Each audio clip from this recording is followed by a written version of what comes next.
안녕하십니까. 어저께 이야기를 하다가 시간이 좀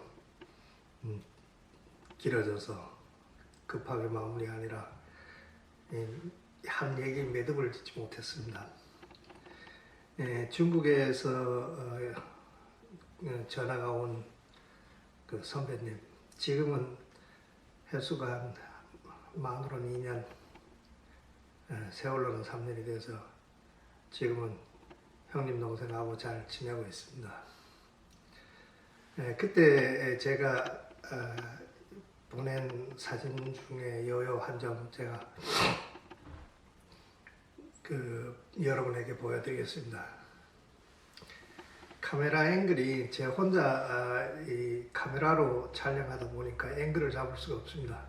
그래서 제가 카메라에 가까이 가서 보여드리겠습니다. 여기 보면은 태종 때 만들었다라고 각인되어 있죠. 송태종. 그리고 이렇게 완이 여여 빛깔이 참 좋습니다. 비온 뒤 하늘을 색이라고 해서 이 여여의 특징은 아침에 봤을 때 색과 또 한낮에 봤을 때 색과 또 저녁에 봤을 때 색이 좀 다릅니다. 좀 오묘한 빛이 난다고 할까요? 그리고 이 여여의 대토에는 이렇게 지금은 여기 왕은 금구, 그러니까 구리정 합금으로 씌우고 도금을 했습니다. 그래서 이게 벗겨보면은 끝부분에는 유약이 이렇게 흘러내려서 대토가 보입니다. 이 여여 대토의 특징은 흙에 구리 성분이 조금 함유되어 있어서 제가 이거 감기기가 있어서 목이 좀 잠긴데 구리 성분이 있어서 좀 붉은빛이 납니다. 대토가. 그래서 여여를 잘 관찰할 때 후라시 불빛으로 여여의 유약을 이렇게 비춰보면은 약간 붉은비가 도는 것이 여여 대토의 특징입니다. 제가 처음에 문헌을 통해서 여여의 특징은 이렇다, 새벽에 별이 있는 것처럼 어떻게 이렇게 있고 이런 얘기를 제가 좀 들은 기억이 나는데 그 얘기 그때 당시 한국의 전문가들이라든가 중국의 여여에 대해서 서술되는 내용을 보면은 그 여여의 특징은 거의 민요 쪽에 가깝습니다. 여여 민요 쪽에 석치 민요에 가까운 그 기술이라고 기술되어 있는 내용은 그렇습니다. 그래서 저도 처음에는 송나라 도자기를 한 게 아니고 여러분에게 말씀드렸듯이 청나라 분체 도자기로 시작해서 범랑채, 그 다음에 창화, 원창화 이렇게 이제 제가 도자기를 접하게 됐는데 저는 간묘자기를 좀 배우고 싶었어요. 왜 그랬냐면은 송나라 간묘자기에 대해서는 특별하게 이렇게 많이 이렇게 언급된 건 없고 우리가 그때 인터넷이나 책자에 접할 수 있는 것은 대토에 철분이 많이 들어가 있어서 간묘에 어떤 자구철 쪽이라든가 생긴다. 그 다음에 송나라 간묘는 요에서 도자기를 인위적으로 빙열을 내어서 이렇게 빙열이 깊게 나면서 대토에 들어있는 그 어떤 철분 성분이 해서 이렇게 이렇게 선이 있다라는 어떤 그런 내용인데 제가 그걸 바탕으로 공부를 하기에는 좀 너무 힘이 들어서 간묘는 이제 친구분의 도움을 좀 받습니다. 송나라 도자기를 또 이렇게 좀 하시는 분. 그래서 이제 간묘는 좀 배웠고요. 중국 그러니까 청아백자를 이제 공부하면서 그 당시에는 중국 도자기 열풍이 한국에 불다 보니 중국 사람들을 초청해서 이렇게 감정을 진행하는 걸 참 많이 했어요. 예, 제가 처음에 제일 먼저 감정 행사에 한번 참석해 본 거는 성천 옥션이죠. 지금 대전에 있는 성천 옥션이 그때는 뭐 저희들하고 뭐 거의 출발 연도가 비슷하니까 제가 수집한 연도와 뭐 성천도 그때 당시는 초창기였고 그때 중국 감정사 한 분을 모시고 도자기 감정을 한다고 해서 제가 원청화 사각으로 된 편병을 용문이 그려진 그 작은 매병이 출토된 도자기인데 그걸 하나 들고 감정을 받으러 갔어요. 지금은 그 원청화 사각 매병을 제가 한 점을 서울에 계신 분한테 드린 걸로 선물로 드린 걸로 기억이 납니다. 그 원청화거든요. 감정 행사장에 가서 제가 그 중국 감정하시는 분한테 이 원청화를 보여줬죠. 그분이 처음에 한참을 보더니 저한테 이런 얘기를 하더라고요. 이거는 청나라 때 만든 도자기다라고 이렇게 얘기해요. 그래서 제가 화를 냈죠. 야, 너 한국에 감정하러 왔는 놈이 이제 통역하는 분한테 얘기를 했어요. 너 똑같이 그대로 얘기하라. 야, 너 한국에 통역하러 와서 너 거짓말하냐? 네 눈에는 이게 청나라 때 만든 도자기로 보이냐고 이제 제가 뭐라고 했어요. 그랬더니 통역을 한 이놈이 얼굴이 좀 빨개지더니 그때 또 그 다음에 자기가 좀 실수한 것 같아. 명나라 때 만든 도자기 같다. 또 이래요. 그래서 제가 또 거기서 화를 냈어요. 야, 너 정말 너 그렇게 감정할 거냐? 네 눈에는 이 원청화 소마리청의 이 청화 빛깔과 용의 그 그림, 용무늬의 그림이 이게 명대 문양이냐? 이제 제가 그때 그 따졌어요. 그랬더니 이제 중국 그 감정사가 진짜 이제 난처해서 이제 얼굴이 진짜 빨개서도 나중에는 좀 이실직고를 하더라고요. 아유, 좀 미안하다. 사실은 우리가 외국 가서 감정할 때 원대 기물은 뭐 명대라 얘기하고 좀 이렇게 하는 뭐 그런 경우가 좀 있다고 하더라고요. 자기들끼리 뭐 중국에서 그런 교육을 받았는지는 모르지만 일단은 그때 제가 처음 성천에서 접한 중국 감정사분은 그렇게 이야기를 하고 제가 감정 행사를 이렇게 마치고 돌아온 기억이 납니다.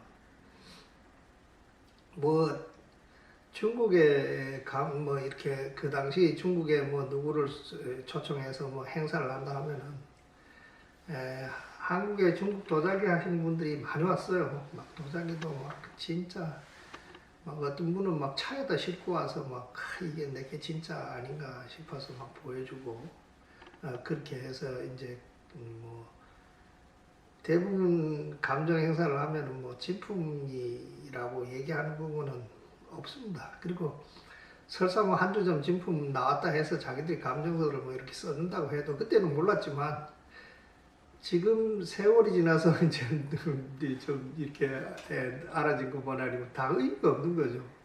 그 한국에 와서 뭐 감정서 백날 써보면 뭐합니까? 기분만 좋겠죠. 중국 가면 인정도 안 해주고 또 중국 가면 그 사람이 누군지도 모른다. 사실은 한국에 초청하는 감정사 중국에 뭐 이름 있는 감정사나 뭐 이런 분들은 잘 이렇게 데려오지 않아요. 몸값이 있으니까 뭐 대부분 뭐 도자기 조금 했던 뭐 지인들 소개로 해서 그렇게 오는 걸로 저는 알고 있습니다. 또 그때 이제 그렇게 해서 감정 행사를 마치고 다음에 이제 제가 또 감정 행사에 이렇게 간 건 오문중신이라고 마카오에 있는 경매사인데 그때는 막 한국에 있는 분들이 출품을 해서 대전에 있는 분이 이제 뭐 경매에 낙찰돼서 뭐 돈이 받았다라는 이제 소문이 나서 오문중신 그 감정 행사에 진짜 사람들이 많이 왔어요. 대전에서 할 때 제가 갔었고 서울에 할 수도 갔었고, 예, 그걸 주관하신 분이 이제 그 대구에 있는 김여사 분이라고,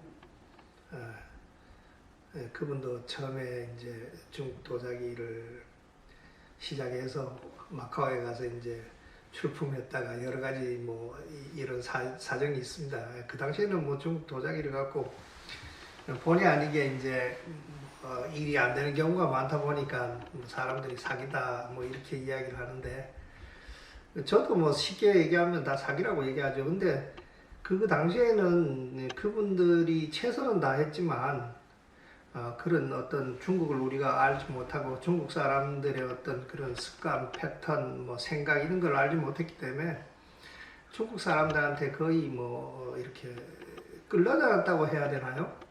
뭐 아니면 뭐 좀 이용당했다고 생각해야 되나요? 뭐 하여튼 그런 경우가 있었어요. 그래서 이분은 그때 어떤 마카오에 가서 출품했던 어떤 그런 과정에서 이제 본인이 오문중신하고의 어떤 이야기가 돼서 한국의 감정 행사를 이제 진행을 해서 마카오의 오문중신에 이제 출품을 하게 된 그런 이제 계기였어요.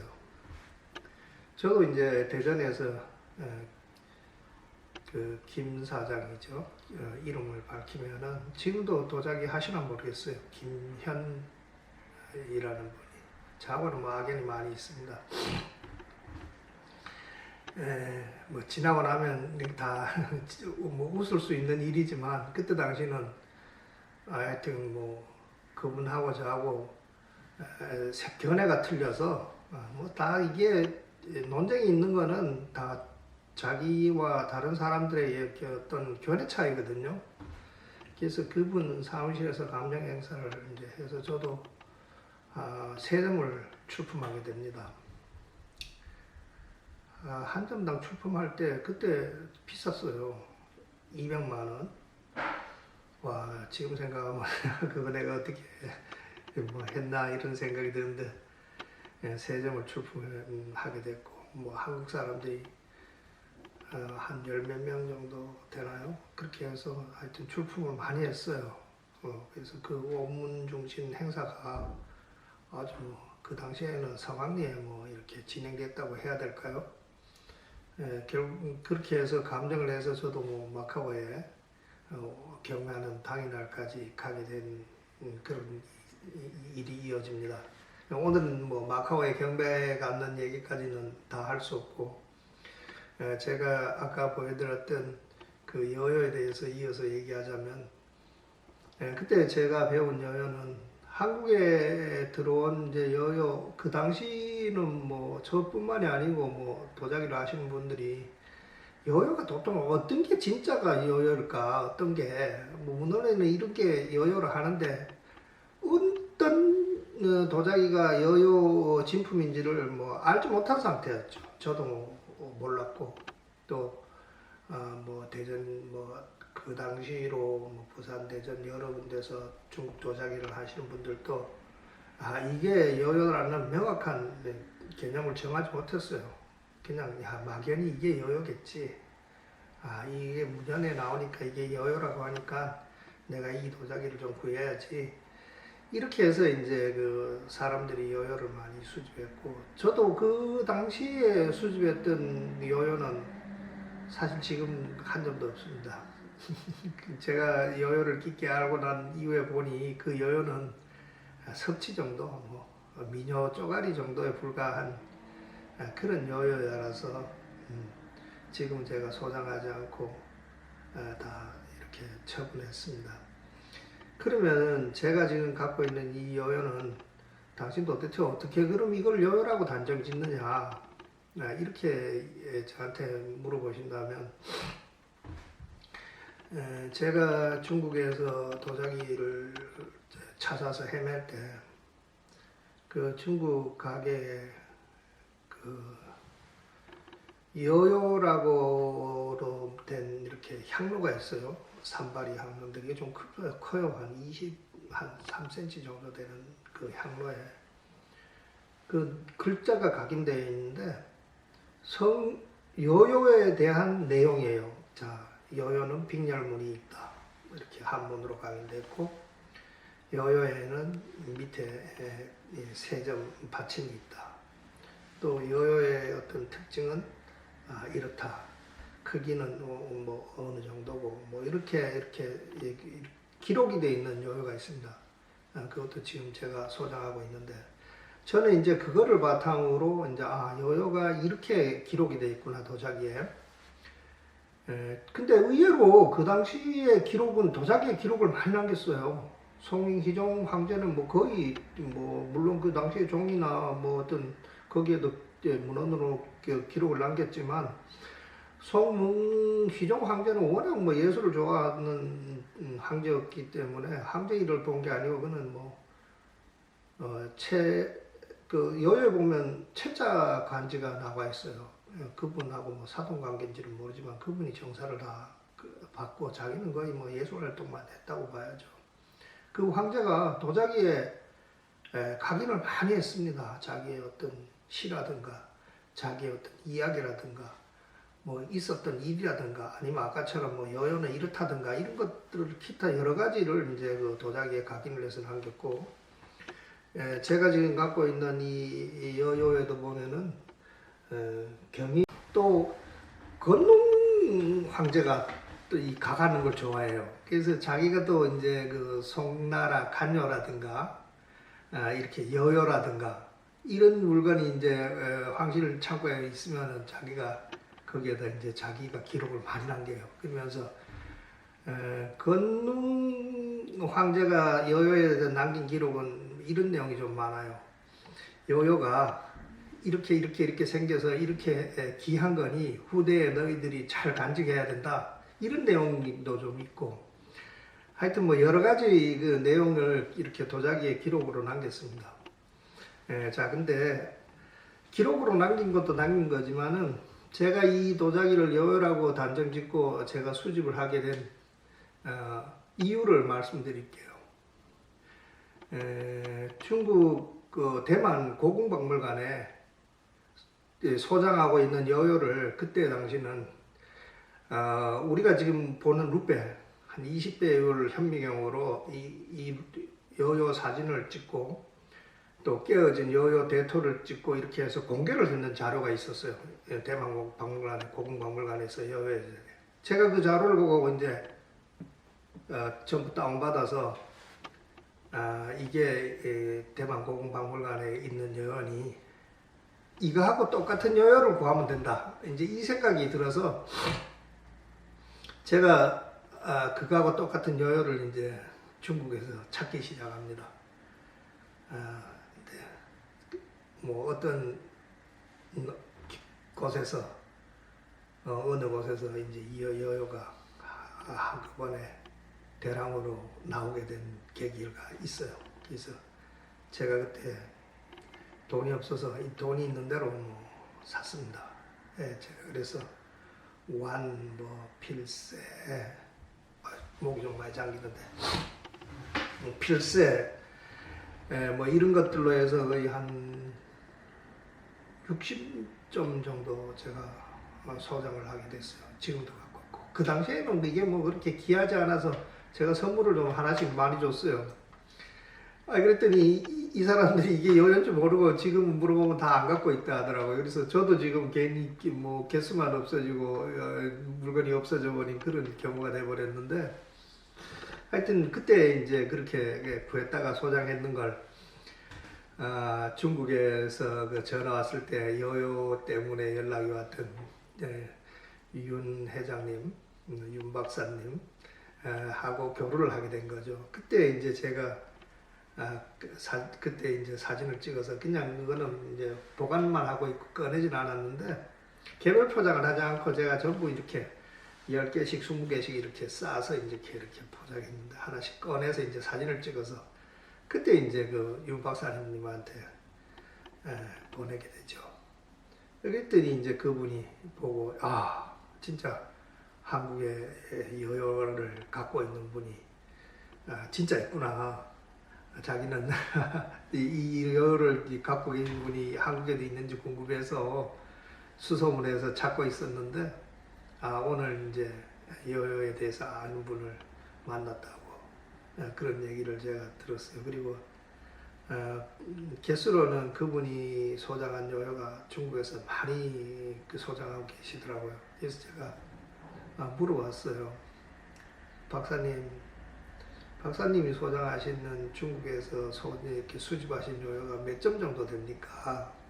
라고 했더니 한 600점 정도 된다고 하더라고요. 와, 저보다 10배가 많네요. 이제 저는 그런 이야기를 하고. 근데 그분이 이제 그런 얘기를 해요. 내가 솔직하게 봤을 때, 이 사장이 갖고 있는 요요의 품질은 아마 세계 최고 탑클래스 요요인 것 같다. 물론, 본인도 그런 요요를 600점 중에 뭐 한 60점 정도는 있겠죠. 자기도 그런 요요를 많이 갖고 있다고 해서. 그게 이제 인연이 돼서 그분과 교류를 하게 되고 또 그분을 통해서 제가 도자기에 대한 어떤 국한된 중국 어떤 문물에서 좀 계기를 넓혀가는 이제 계기가 되죠. 안목이 넓어지는 계기가 되죠. 뭐 옥기라든가, 그다음에 불상이라든가, 그다음에 황하리 가구라든가 이런 것들을 이제 그분을 통해서 제가 접하게 됩니다. 시간이 좀 또 길어져서 또 하나하나 다음에 또 영상을 찍기로 하고 오늘은 간단하게 요요를 아주 깊이는 안 했습니다만은 이게 요요라라는 그런 개념만 여러분들하고 한번 나눠봤습니다. 감사합니다.